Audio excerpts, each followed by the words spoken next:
Let's check back in with Xbox and their investment with Bethesda. They spent a lot of money on studios just to lay a lot of people off. You ever think about that?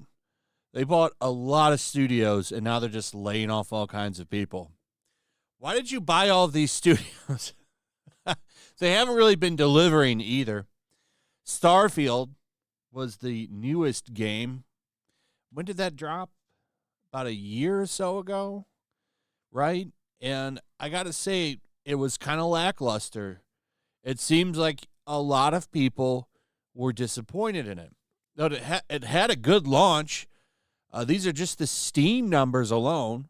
I'm going to go ahead and say there's more people on Xbox playing this because if you have a Game Pass, you get it for free. But 330,000 people still picked it up on Steam. And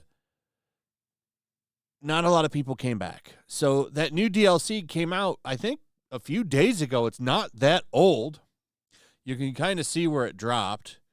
Looks like it dropped around the end of September, maybe October 1st. You got a jump to 21,000 players on September 30th, sorry. And then in October, you drop down to 19,000 and it keeps going down, down, and down. So this is what you got. 8,251 people playing it right now with a 24-hour peak of 11,000. People aren't sticking around for it. I'm going to go ahead and guess this DLC didn't sell very well. I think it costs money for Xbox Game Pass holders. I don't think you get this for free. I think you have to spend the $40. Over on Steam, it's at number 460 for top sellers. Kind of low. And here's the thing that a lot of people are talking about. Only 29.35% of the reviews are positive for the game. You've got 2,669 negative reviews for the game. People don't like this. Seems that there's a lot of criticism on this expansion pack. And I think they were counting on this to kind of turn the game into a hit again. And we've seen that happen before. No Man's Land. Remember that game? The expansion saved that game. That game has a nice little community now. And that's because they just kept working on it. It does not look like this game's going to get a bounce back. In fact, there's more people playing Skyrim than Starfield. And Starfield just got a new expansion. There's new DLC for that game. And nobody came back for it. This has got to concern the people over at Microsoft. I don't know. Even on PC, does Xbox survive? Xbox, I think, is just going to become a game publisher. I do think the system is probably going to go away. And then the only thing that's going to be left as like a true gaming console. 'Cause, Nintendo is a gaming console for sure, but they're kind of their own thing. Like the last true regular console will probably be PlayStation. And that's not a good thing. It's more beneficial for Xbox to be competitive and for Sony and Xbox to kind of, go neck and neck. It's better for the consumer that way because you get better stuff usually through competition. And that does not look to be the case. It seems like Xbox is not. I mean, it's getting outsold 3-1. That's not good. That's not good.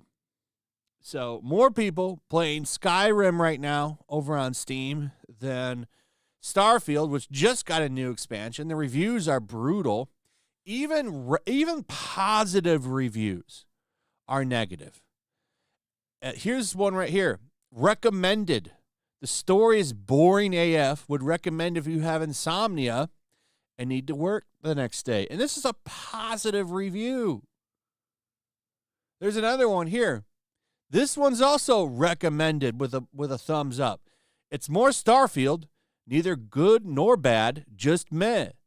Not bad enough to not recommend it, but also not good enough to at full price. Wait for a sale. Make of that what you will. if you enjoyed the base game, you'll enjoy the DLC. If you didn't like the base game, this DLC isn't going to change your mind. This is not some big upgrade to the game like it seemed it was going to be. So, once again, with a Bethesda product, lots of promises. Lots of promises. We see that just about every time they put something out. And, they're not kept. Here's one from Mel Gibson after 3 beers. Not recommended. Starfield and now Shattered Space feels like a game made by a bunch of retired in-place managers doing the bare minimum to meet requirements, directing a bunch of outsourced labor to create the most mediocre product possible. It's an incredibly lazy game all around. The main thing this game and its DLC has done is collectively and severely lowered everyone's expectations for Elder Scrolls 6. Not good. And there's a whole bunch. I'm just going off of the top couple. And, they are getting a lot of heat from people. Bethesda lead addresses Starfield Shattered Space criticism. Nobody, and I mean nobody at Bethesda, is patting themselves on the back while ignoring our players. So, this guy, in this case, I don't think he did anything too wrong. He did an interview, and he was very enthusiastic about the game's DLC and what the team did. And people are commenting on the post saying, yeah, this is not going over very well in the community. And we're kind of upset. And he left a long message saying, and he was very nice. I want to just put that out here. He's very nice. So this was him. This is apparently the studio design director for the game. And he just says, this is a fun interview, more Shattered Space info. And this guy, he also wasn't very, angry. He just said there's bugs and poorly written quests and not very much meaningful content. And he wasn't like throwing dirt on his face or anything. It's actually a very nice back and forth. And he came in and said, hey, we think we did a good job, and we don't want you to think we have a big ego and stuff like that. So it's a good back and forth. I'm not going to read all of it because you can see it's a very lengthy discussion, but it was a fair response. I just think that this game is a disaster in itself. The question I do have, though, is what does Elder Scrolls 6 look like? What is that game going to look like? I think you're looking at probably, it's going to be the weakest of them all. Bethesda's recent content has me doubting that game. Maybe they'll prove me wrong and it'll be an amazing masterpiece, but man, they have not really done much to get me excited for their products over the past couple of years. I played some Starfield. I was not impressed, and I'm not the only one. That's why most people have abandoned it. The DLC, nobody's playing it. I'd love to know how many people are playing it on Xbox. I'm going to tell you this. I don't think very many. Probably about the same amount of people playing it on Steam, and that's not a very big number. Anyway, that's pretty much it. Let me know what you guys think about all of this in the comments. Also, if you would, please like, subscribe, share the video. Make sure you're still subscribed. Hit that notification bell. We'll see you on the next one. Peace.